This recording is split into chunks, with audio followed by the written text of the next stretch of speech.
Ada yang tahu ini biji apa? Coba diperhatikan.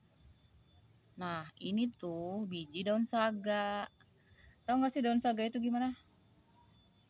Dan apa manfaatnya? Daun saga itu bermanfaat untuk obat batuk loh. Jadi obat batuk secara alami. Cukup dengan dikunyah, itu sendiri udah bisa buat obat batuk. Simpel sekali bukan? Nah, uniknya nih, warna merah dan hitam uniknya. Sedangkan kalau biji kacang hijau